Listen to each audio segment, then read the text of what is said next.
دلته درک غیر چاپیره مونږ سره ګرینولر سیل دی چې دا میکانو ریسپټر دی او دا پرک کې د نه پریشر احساسوي. دلته ګوره دا مونږ سره د لو تھک سینډینګ بارډ دلته بیا هغه حجرات موجود دي چې هغه رینین ابرازونکي دي او مکیولا ډینسا په نوم باندې دا حجرات نومیږي.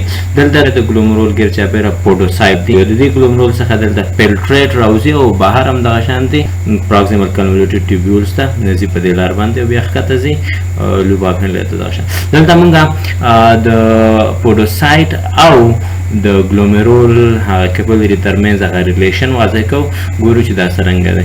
دلته ګوره دا مونږ سره یو کیپلری کراس سیکشن دی. د دې کراس سیکشن غیر چاپیره دلته بیا میزنګلایل سیلز دي او میزنګلایل سیل سره دی خو بیا مونږ سره دلته پودوسایت حجرات دي.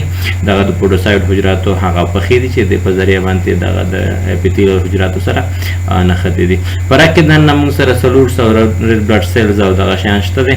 کله دا مونږ دغه کوم ځای نه چې دغه فلټریټ تیریږي دته فلټریشن ممبرین وایي دا راواخلو دلته په واضح ډول باندې جوړ کړو چې د کې اولنۍ لیر اولنۍ طبقه هغه د کیپلری انډوتیلیل سیلز دي.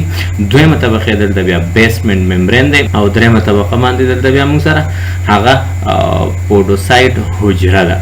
پودوسایت حجره هغه خپې موجود دي. دا د پودوسایت هغه حجره هغه خپې دي او دا مکمله یوه پودوسایت حجره ده. د ټول ته په مجموعه کې فلټریشن ممبرین ویل کېږي. انډوتیلیل سیلز دي ورپسې بیسمنت ممبرین دی بیا پودوسایت دی او دا د پودوسایت حجراتو هغه پخې دي.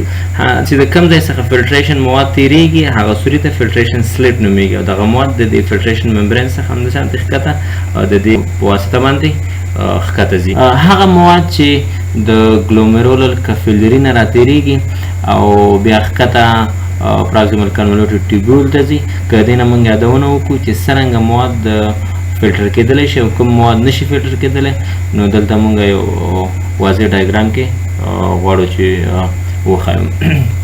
که دا موږ سره یو د ګلومرول کپیلري ده او په دې کپیلري کې دننه پروټین شته دی چې هغه منفي چارج لرونکی دی. ورسره په خوا کې سوډیم شته دی چې هغه مثبت چارج لرونکی دی او کلورین هم شته چې منفي چارج لرونکی. دا پودوسایت حجره ده. دغه د پودوسایت حجره او بیسمنت ممبرین د پروټوګلایکانز څخه جوړ دي چې دغه پروټوګلایکانز منفي چارج لرونکی دي. په دې وجه هغه پروټینونه چې هغه چارج منفي وي هغه د دې څخه کواړه هم وي نشي تیریدلی. لکه ښه مثال البومین دی.